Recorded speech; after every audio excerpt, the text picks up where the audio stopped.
You're listening to Customer Growth Sessions, presented by Intergrowth, where we talk through strategies to help up-and-coming e-commerce businesses bring in more customers. I'm your host, Pat Ahern. Let's jump in.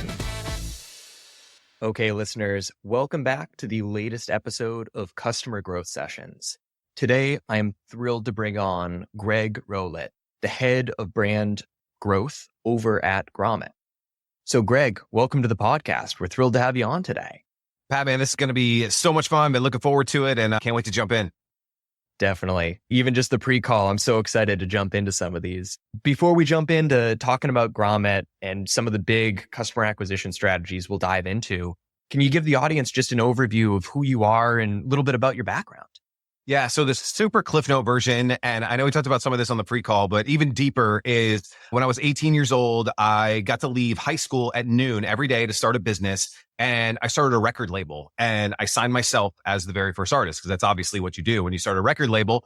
And so myself and a buddy, we were rappers making music in the garage. And I spent the next 10 years on tour going all across the country here in the United States. I mean, what else do you want to do when you're 22, 23 years old? But like go play bars all across the United States. And it was a ton of fun. And when the music world kind of ended for me, it was right when social media was starting and all the things that we were doing to promote our band at the time is what brands wanted. They're like, hey, we had a MySpace page with like millions of followers. And they're like, how do we do this? Right out of the music world, started an agency and started helping businesses use social and SEO and content and really digging into our world. Like it was video, right? Like we had music videos that were out there. And I'm like, what if we just made like music videos for businesses, make them fun and make them interesting? And these are like very early years of YouTube, super fun.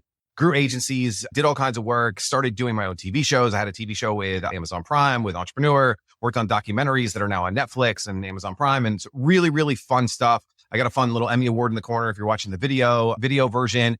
And right around COVID time, just really got burned out of agency world. I had an e-commerce business at the time we were trying to get off, and an opportunity came up to join a really cool company called Giddy Up. And I did. About 6 months after that, the opportunity to acquire Grommet just literally fell into our lap. And this is a brand that's been around since 2008, launched more than 3,000 products, including Fitbit and Bananagrams and SodaStream and some of the biggest D2C e-commerce brands that are out there today.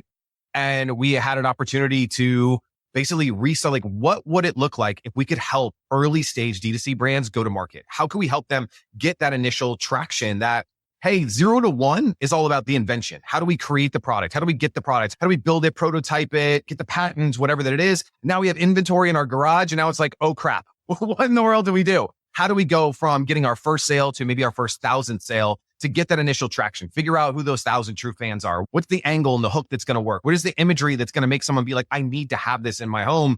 And so for the last 2+ years, we've been building Grommet. Super exciting. Launched more than 800 products in the last 7-8 months. And dude, I just love these early stage D2C e-commerce brands. One, because I was them. I know what it's like. I still know what it's like. The sunglasses, if you're watching the video version behind me, my 11-year-old son, we started this sunglass brand for young baseball players and we love it. But I still know what it's like because I have boxes everywhere in my office and I'm like, we need to sell these glasses. So I know what it's like to be them. I also know what it's like to grow. And I just think that it's so much fun to be in this space, to work hard for something that you truly, genuinely care about. When you've created something that you know is going to make someone's life a little bit better, I believe it is like your duty to figure out how to sell it, how to market it, how to get it into people's hands. And the hard part is that that's hard for a lot of people because they were good at making the thing. They wanted to build the product, but selling it, marketing it, branding it, getting into people's hands is just as important. And that's why they need people like you, Pat, with your agency, what you do. And what we do over at the Grommet is like, we need this ecosystem of people who really genuinely care about these brands. Yeah. So from a rapper in a rock band to agencies to helping out D2C brands, it's been a wild ride and I wouldn't want to be anywhere else. So real quick, we got to give a shout out to yours and your son's business. What's the name of the business? Where can people go to support you guys and buy a pair of new shades? Yeah, man. So it's called Arete Shades. Arete is a Greek word that means excellence, but the deeper meaning is that you're expressing the best version of yourself moment by moment. And so we've adapted that to baseball is like every single pitch, you want to be the best version of yourself because another pitch is coming and then another pitch is coming. And so yeah, we help these young baseball players out and $30 sunglasses. So your kids aren't out there with $100 sunglasses that they're breaking in the dugouts.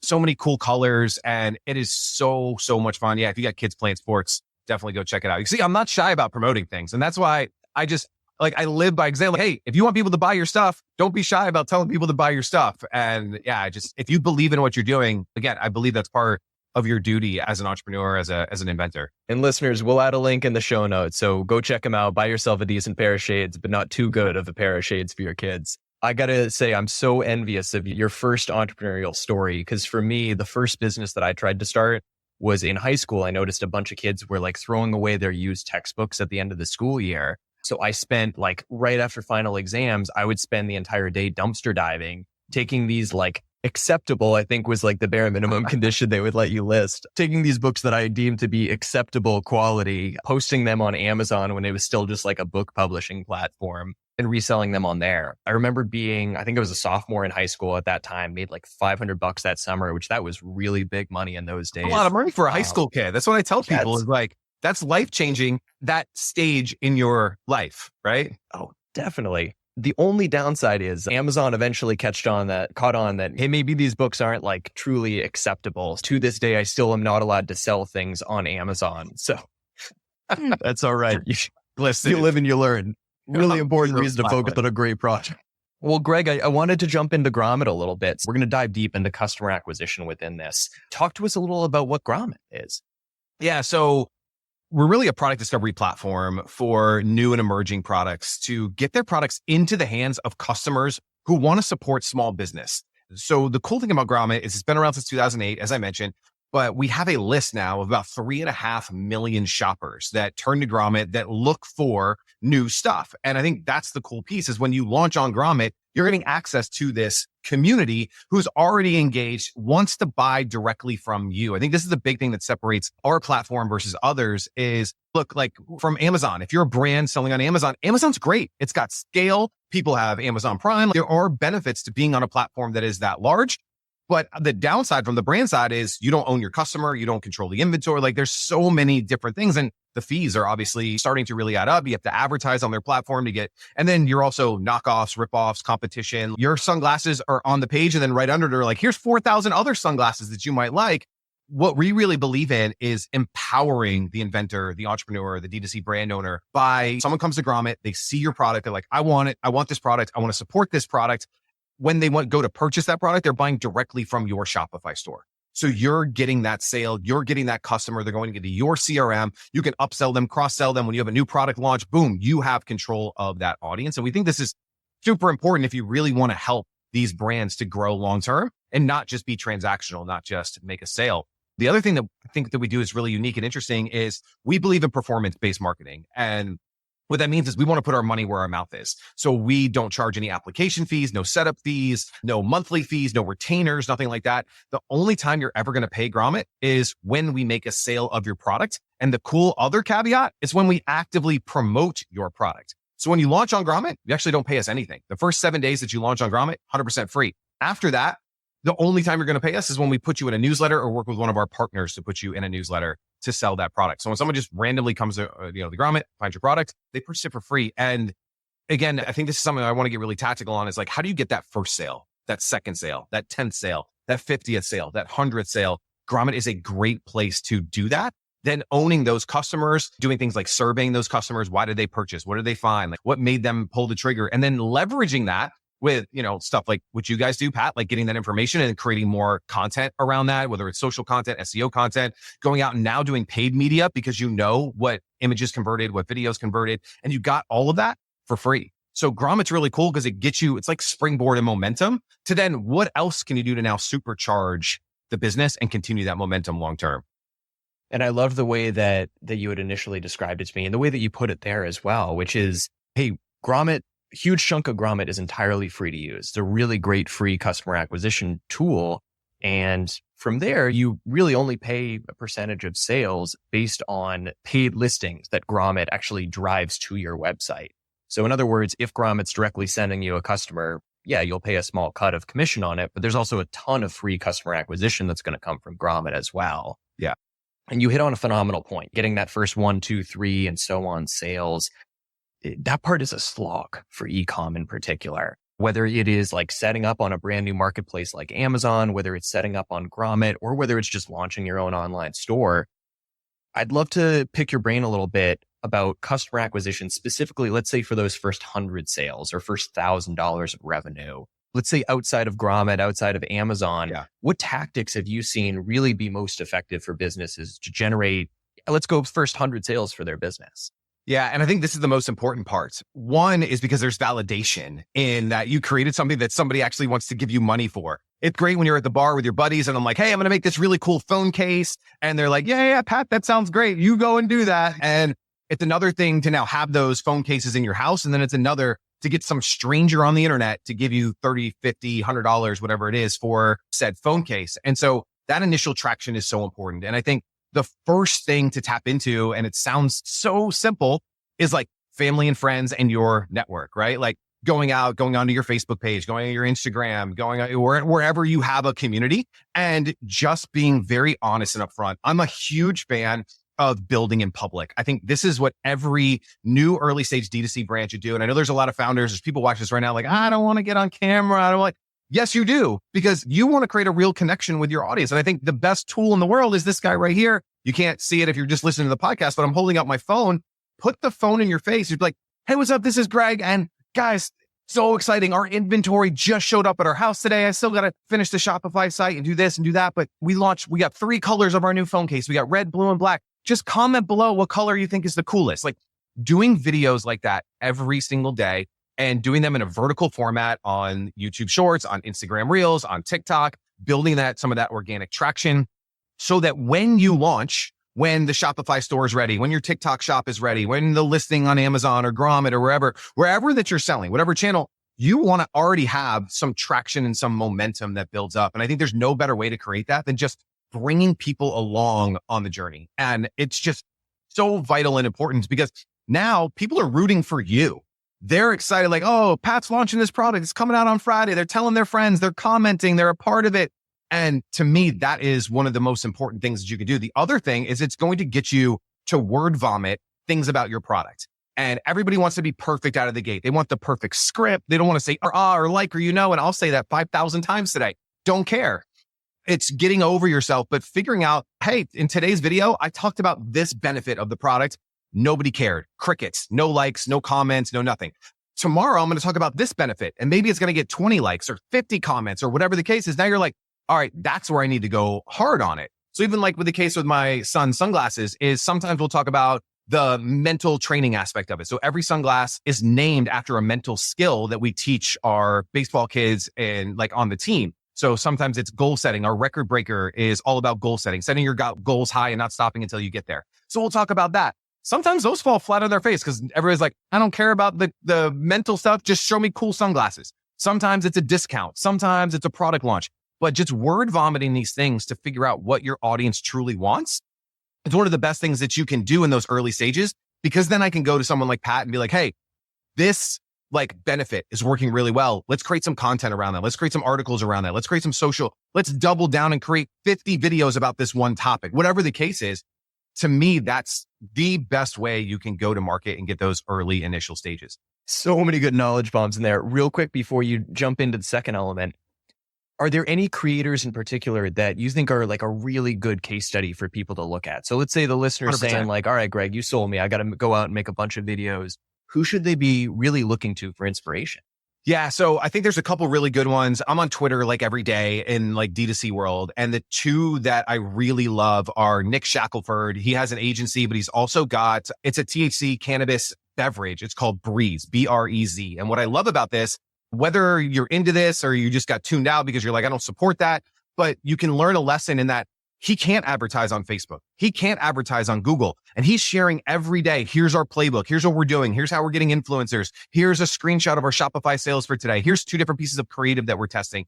They do an amazing job of building in public and bringing people along for the ride. And you'll see comments every day of like, I give up. You got me. I just ordered a 12-pack. Like every day. It's amazing. The other one that I really love, it's a guy, his name is Bart, and he runs a company called Dad Gang. And all they do is they make hats and they just say Dad Gang, designed by dads. Like the simplest business model of all time. Really cool hats, really high quality hats, but they have amazing Mookie Betts from the Los Angeles Dodgers as their first influencer partner. But they found that because Mookie was literally wearing the hat every day before Dodgers games. But like So Bart goes and he's like, hey, I'm testing these 2 ads today. What do you guys think is going to win? Hey, I just check out these cool like product shots that I did. And he's literally like in his office, like where you and I are, like sitting in a chair, like shooting pictures on the phone. No elaborate photo shoots, like nothing you would think. Just does a great job of it. On the high end, very, very high end, high production, bigger businesses are the guys that represent. It's a clothing line, George Heaton, $100 million company, and they have a YouTube channel. And every week they do a behind the brand and they take you along with their photo shoots, their video shoots, and how they're launching product. And, they're screen printing. He's like, this one shirt was 62 different screen prints. And you're like, holy crap, like for a shirt. And then I love the guys at Ghost Supplements. They do another one's kind of like behind the brand kind of thing. And it's crazy because all they do is every week they get like new products in and they just do this thing called mail time. And they open the samples in front of everybody and they test the samples and they try the new drinks and yada, yada. And it's just really, you feel like you're a part of the brand. And then that, whatever they open that box that week, they launch the next week on their website. So you're like, I want to buy that. I saw the video last week all about it. So Nick Shackelford and Breeze, Bart and Dad Gang, George Heaton and Represent, and the guys from Ghost. I think those are 4 that came to the top of my mind that I think are just super follows. Again, you don't have to follow them to a T, but just seeing that and being like, what's my version of that? I think is super important. So like for myself and my son, we do daily YouTube uploads. Every single day we do a YouTube upload. And all we do is kind of talk about, hey, we packed a couple orders today, or here's what we're doing, or we're getting ready for like, we just every day, I just literally right here in this set, it's me, my son, and we just talk into a camera for 5 minutes. It's nothing fancy. There's no production. There's no intro. There's no outro. There's no graphics, no captions. It could be that simple, or you can go way over the top, over the edge. And you hit on another great point that I wanted to jump into there, specifically talking about Ghost and then yours and your son's brand. And it's almost what I would call like, I'm going to make up a term and call it the sitcom effect. My theory is that 8 out of 10 people who watch a sitcom end up watching that sitcom like religiously because they really just start to love the cast and they almost feel like they're more so hanging out with the cast. Absolutely. And what you just described there, it struck me as like that exact same effect, that if you're pushing out content on a regular basis, you're showing who you genuinely are as a person and as a brand, you're going to gain such a big following of these people that just genuinely like want to feel like they're spending time with you and feel like they're learning from you. I just think it speaks volumes to the idea of pushing out content daily. It doesn't necessarily need to be fully polished. It's okay if you drop some likes, you name it. Just push a bunch of shit out there and get your voice out there. Yeah. Well, in the early days, you are the brand because there's time and there's money. In the early days, you usually don't have money. You can't go run billboards and TV commercials and all the things that Coca-Cola and Doritos and Miller Lite do. But what you do have is time. And so you can commit that time to social, to videos, to building that. And you build that trust because now you're the person that created this product that solved the problem. Well, guess what? Someone else has that same problem. They're going through the same things that you went through. They have the same pain point that you have, and they want to support you because it also supports them at the same time. I've got this amazing, I was trying to find the product. I have like products all over me from Grommet, but her name's Marilyn. She developed this product called Headlight Harness, and it's a dog harness that has a light on it, like an LED light, super bright, because she was seeing that like at night, if your dog or your pet, whatever you're walking, gets off the leash, like her dog almost got hit by a car. And she's like, because the car didn't see it. Right? Because it's a black dog, black lab running in the middle of the night and the car can't see that, right? Especially today because we're all on our phone texting while we're driving. So we didn't see the dog. So she developed this product. And so she just started getting on video, going to conferences, going to pet and just telling her story. Hey, this is what happened to my dog. And then guess what happened? That happened to my dog too. That happened to my neighbor. That happened so the more that she told the story, the more everything snowballed. And she now has this community of passionate pet owners who love her product, support the product, buy the product, tell their friends about the product, not because they don't even know what Headlight Harness is or means. They just know Marilyn and her story. You got to get this harness from Marilyn. And in the early days, that's how you build brand. That story builds. And then all of a sudden retailers come knocking. Then all of a sudden people start searching for the brand out. But it starts with those one-on-one relationships. Again, we're talking about getting your first sale, your first 100 sales, your first 1,000 sales. Different ball game when you're doing 1,000 orders a day, 5,000 orders a day, different game. But in those early days, it is about that one-on-one relationship. All right. So that was phenomenal. Going back, I had originally cut you off as you were about to jump into like tactic number 2. So I wanted to jump back into that after a whole bunch of in-depth on video content. Now I got to think of what tactic number 2 was. No, but so tactic number 2 is, and it's very similar to the Maryland story, is going from posting those videos behind the scenes, whatever it is, now I think it's infiltrating communities. So there's a lot of talk these days about influencer marketing, getting influencers to promote your product, TikTok shops, and getting these affiliates. And I think that is a stage, but I think there's a stage before that. So in the baseball community, so with my son's business, I live in the state of Florida here in the United States. And just in the state of Florida, there's like 15 or 20 Facebook groups of travel baseball parents that have thousands and thousands of members. So just joining these communities, I'm a coach, so I talk about coaching stuff and I answer questions. And every once in a while, I'll share something about the sunglasses and it creates an influx of sales. My wife did the same thing with all these travel ball moms, same concept. And she's joined these groups and these communities. There's Reddit communities that are out there, just all of these different places. Sometimes there's paid communities. Sometimes there's newsletters. How can you infiltrate some of these places?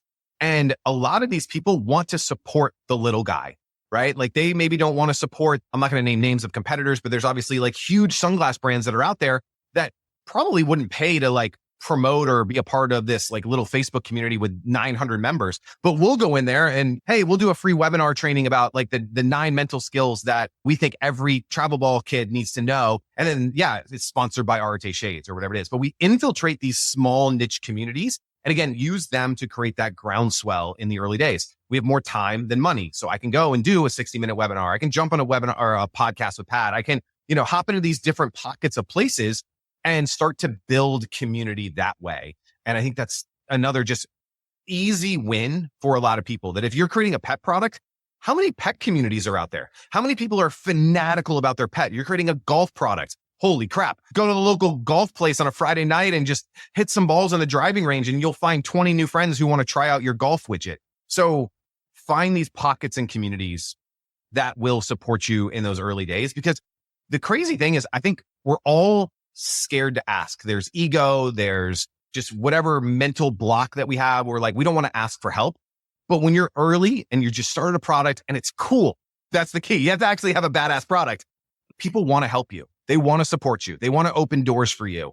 And I think you just have to be willing to ask for whether it's the favor, the introduction, hey, do you mind if I post something in your group? Just to have the cojones to ask for those things. And you'll be surprised at how many people do say yes. So Greg, within that, probably a really difficult question to put like a numerical value on. Let's say segmenting the difference between just sharing genuine value and having like genuine discussion in these communities, whether it's Facebook, Reddit, you name it, versus adding in those product promotions. Is there like a ratio that you keep in the back of your mind? How do you think about that? So 2 things. When it's my own content, well, all right, let me back up. I learned this from a mentor. His name's Dave D, came from the Dan Kennedy School. And he said that like when most people go from talking pure content and then going into the pitch, their tone changes, their voice changes, like everything about the situation. It just went from like unicorns and rainbows to like dark clouds and raining because they made this transition to like, oh, now I'm selling and it has to be weird.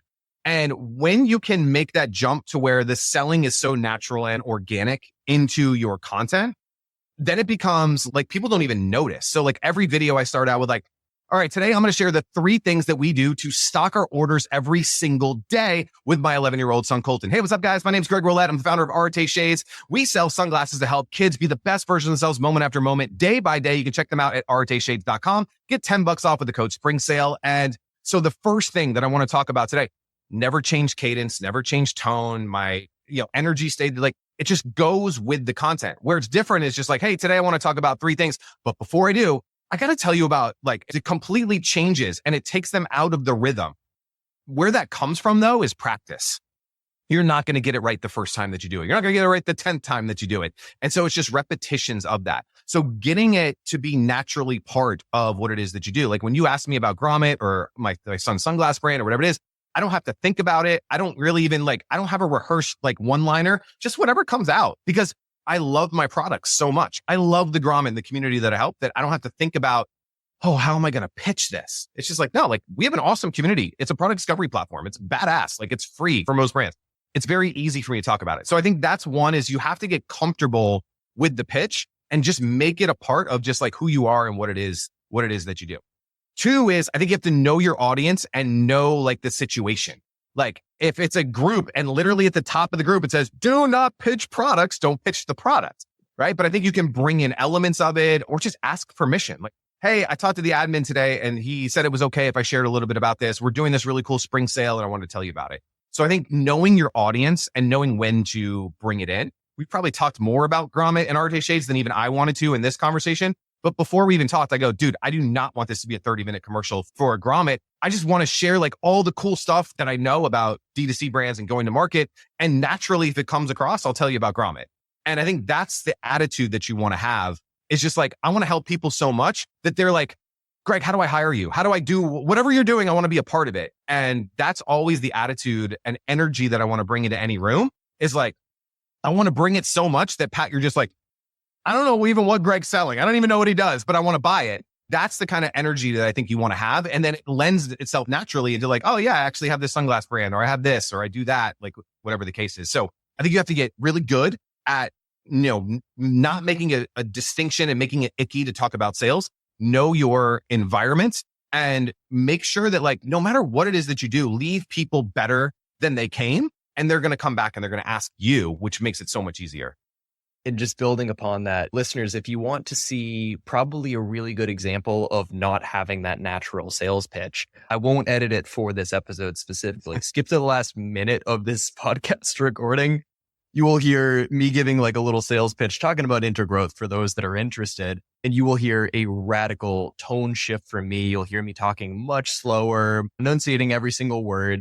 To Greg's point, it's a really bad example. But I'll go back to it. There's a time and a place though. So if I'm about to go spend, let's say $1,000 a day on a Facebook ad or a TikTok ad, I'm going to script that. And I'm going to be testing openings and testing like in content, like what we're doing right now, it's much more conversational. So again, it's knowing the environment, like at the end of the podcast, if it is like an ad break or an ad read, again, knowing the time, the place, the situation, like all of these things have a place. People always ask like, what's the best marketing strategy? I'm like, they all work. They might not work for you. Do webinars work? Yep. Do paid ads work? Yep. Does SEO work? Yep. Does Grommet work? Yes. Does Amazon work? Yep. But you have to find what works for you and the timing that is right for you because all of this stuff works, right? It's just what's going to be best for you, your budget, your time, your resources, whatever the case is. Oh, definitely. Definitely. Yeah. And building upon that. So we'll keep the recording as is for the little commercial that we'll have at the yeah. We'll keep it in there for listeners' sake. It tells me that I need to go back. We need to edit that for season 2. But Craig, I love that. Hey, I do want to pick your brain a little bit, jumping, as we just say, like not talking so much about like product promotion, but I want to talk specifically about actionable tactics that people can do for even their free Grommet listing, just to boost their visibility on there. Before we shift gears to that, are there any other like really big growth tactics for those first 100 sales that we didn't get into yet? Yeah, I think a big one is email marketing. I think that early stage, people are like, well, do I really need to do email? I've only got 8 people on the list. I'm like, well, yeah, like why not send an email to those 8 people and send them a link to the YouTube video that you just put out or the sale that you have, or, hey, anybody that refers somebody to buy the product today, I'll give you a 50% off coupon. The other thing is like gifting. If they love your product, they might buy more of them for a holiday that's coming up or birthdays. Or the number one buyer of our sunglasses is the people who have already bought our sunglasses. We get so many people that buy one pair and now they want to buy a pair for the entire T-ball team that they play on or whatever the case is. They would only do that through email. So I think email early is super important. Be collecting email addresses as leads, whether you're giving discount code or a coupon or whatever it is, but build that and then send emails to your customers. I don't care if you only got 8 people. Like send an email to those 8 people. Those are your early stage people because those 8 are going to turn into 80, 800, 8,000, so on and so forth. And so, yeah, I'm a huge fan of email. I think it's, even though everybody talks about email, I still think it's especially early stage. Most people don't do it right. They only email when they have a sale or they want to move inventory, but get on a cadence where you're building that relationship with your people. Those are your people, especially early. Talk to them. That is a direct line because just because you put up, I just had this conversation on another show yesterday. Just because someone subscribed to your YouTube channel doesn't even mean YouTube's going to send that video to that person.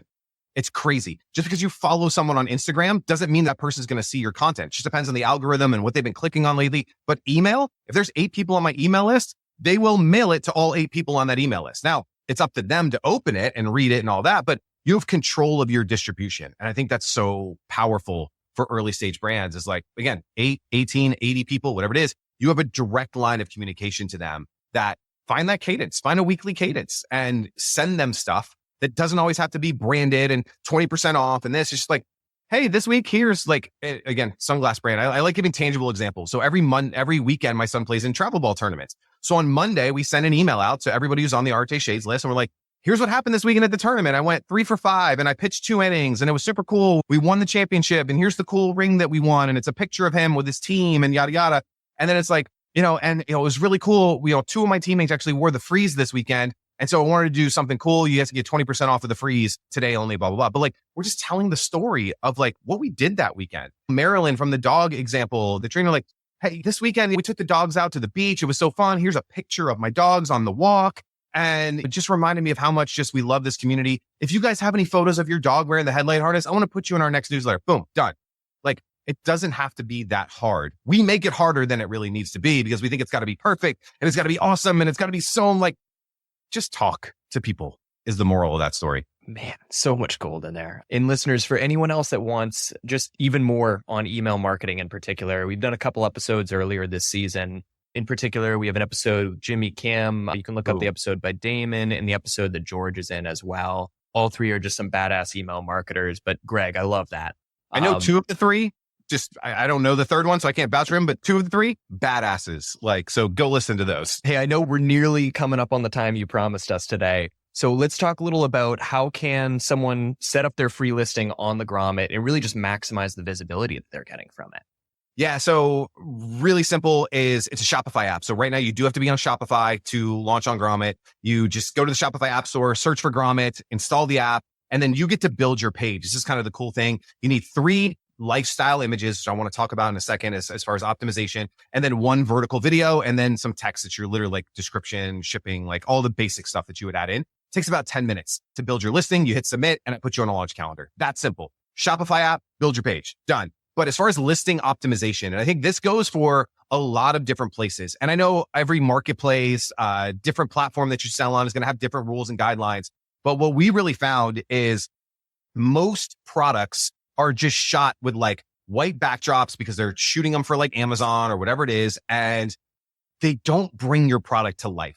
And visuals really do tell the story, especially in the world that we're living in now, social media, quick swipes. And so all the images that we put on Grommet, and because we've tested this over 800 products, have to be lifestyle products or lifestyle images, showing your product in use. If it's a cup, I want to see someone using the cup, drinking it, having fun, laughing with their friends. If you have like pet toys, show the pet loving the toy with his tail wagging and like having a great time. If you have a phone case, show someone on their phone with the phone case. Like, because what it does is it transports the person watching it to say like, oh, that could be me. But if it's just on a white backdrop there, they have to like, how does this work? Where does it go? Like, is it a leash? Like we have these like leash bowls that's like a leash and then you flip it out and they like dogs can drink water out of it. And they just said, and I'm like, I don't know what the heck it does. I don't know. And so I made them take new photos. And now all of a sudden, 3 pictures. So 1, they're walking the dog on the leash. The second picture, the dog's drinking the water out of it. And the third, the dog's just smiling with like,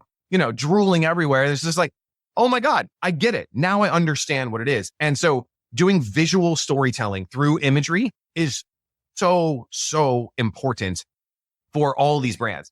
Because like you could take that beautiful imagery, that beautiful shot, but if the person on the other end doesn't know how to use the product, what it does, and the benefit that they're going to receive, they're not going to buy the product. Most products bought through social, through Grommet, are all going to be impulse buys. Like, hey, I saw this. It solves a problem. I want it. I'm going to buy it now. You don't really scroll TikTok and you're like, oh, that's cool. And then you Google it 2 weeks later. Like it doesn't happen. They're impulse purchases. So you have to get someone in that moment to see the visuals and run with it. The other side is vertical videos. We talked about this a lot earlier when I talked about like the go-to-market strategy, but I do believe like vertical video where someone can see the product, how it works, how people use it. Or the other one is grabbing the phone and just the founder being like, hey, what's up, Greg? And I make plastic cups. These cups are the greatest cups. And here's why I created it, because glass cups are stupid and I have kids and they break them. So I made plastic cups. Like that was the worst sales pitch ever because you probably shouldn't have plastic. That's a bad idea. Just doing these like founder stories. So someone comes to the page, they're like, you know what? Glass cups are stupid. My kid broke one yesterday too. Like I'm going to buy this and support this guy. And so that side of it to us is just so powerful, is like the founder story, why we created it, and then those visuals. And this goes across like the visuals that are going to work on Grommet are the same ones that are going to work on Insta, or the same ones that are going to work on Facebook, the same ones that you can then turn into UGC type content. So it's all repurposable stuff, which I know, like obviously in the content world, that's the name of the game, right? It's like, I want to create one piece of content and splatter it everywhere. So yeah, to me, that's the number one thing that brands can do a better job of, is using visuals to tell the story of their brand instead of just like, here's the product in the packaging. Like, what the hell? Like, I don't know what this does. Oh man. Greg, this has been phenomenal. We've covered a lot of different angles, I think, in the general realm of customer acquisition. Any closing thoughts that we didn't cover that you want to get into? The last thing that I love talking about, and this could be a whole episode in itself, is offers. In the early days of selling your product, you just think about, I have plastic cup and it's $19.99 and it's $4.99 shipping. Like, that's your offer. That's not an offer, right? And so the brands that get better traction are the ones who really think about the offer of, one cup is $19.99 plus $4.99 shipping, but you can get 2 cups and you can get 1 free and it's free shipping. Well, now all of a sudden you just sold 3 pieces of inventory. You doubled your average order value. Now you can start thinking about paid media acquisition. Like, that's how you start really figuring this thing out. How can I get people to buy 3 of my thing, 5 of my thing, 10 of my thing? And the crazy thing is they're like, well, I only sell plastic cups. I don't have another product. Great. Sell 3 plastic cups, because how many people are in your family? Mom, dad, kid. They need 3 cups. I got 3 kids. I need 5 cups. And so thinking in terms of bundles, thinking in terms of upsells, cross, like, how do I increase order value? But how do I make the offer sexier instead of just like, I got a cup, here's the price, here's the shipping. How do we make it fun? How do we add free gift with purchase? How do we add free shipping? How do we have free shipping thresholds? How do we bundle things together? How do I partner with another company that has something else that we can put into our product that benefits both of us and we can cross share customers? I think offers are the one thing that early stage brands don't think about, because all they're thinking about is, well, this cup cost me $3 to make. I'm going to sell it for 20 and make 17 bucks a cup. That's the only thing they think about. And that might be good for day one, but the sooner you can start thinking about your offers, the better your business is going to be overall, because you're going to get your average order value up, your inventory, you're going to go through it much quicker, you're going to churn it much quicker, and you can grow the business much faster when you start thinking about orders or offers. Offers is like, that's like my number one sexy thing to talk about in marketing, is offer strategy. To your point, that could be another hour-long podcast. Like a master class on. Yeah. We'll have to see if we can guilt you to come back on the podcast and get way more granular on the offers. But Greg, this has been phenomenal today. Thank you for taking the time. Let me ask you, where can listeners get in touch with you, or what's the best way for them to stay in touch with you and like learn additional insights? Yeah. So I'm Greg Rollett on all the socials. As far as like this stuff that we talk about here, Twitter and LinkedIn are the 2 best places for that. If you want to see just pictures of my kids playing baseball and sunglasses and stuff, that's Instagram, but it's just Greg Rollett everywhere. I'm super easy to find. And would love to connect. And I always say this at the end of podcasts, because I truly believe it, is that if you got any value from this today, 2 things. 1, go to the podcast and leave a review, because that really helps Pat and it's going to get more downloads and more people are going to hear this. And 2, screenshot this and tag both Pat and myself on whatever social of choice. That's the best thank you I think you could get. Like, if you got any value from myself or Pat today or any of the past episodes, just take 4 seconds, screenshot it and tag us. That's the best thank you in the entire world, because that's telling other people about it. And I think both of us have a really good mission to help these brands to grow, which is very difficult. Like, it's not easy. It's easy for us to get on a microphone and talk about this. It's a lot harder to implement, to be a practitioner, and to get that growth that you want to see. So those are the 2 best ways I think you could thank either one of us today. Oh, totally agree. Couldn't have said it better myself. Everyone, this is Greg Rollett over at Grommet. Greg, again, thank you for coming on. This was phenomenal today. Had a blast, man. Thank you so much. Thanks for tuning in to Customer Growth Sessions. If you found it helpful, subscribe and give us a review. It helps us to grow the show. Looking for more SEO guidance on how to grow your business? Contact us at intergrowth.com/estimator or email me directly. You can reach me at pat@intergrowth.com. That's all for today. We'll see you again soon.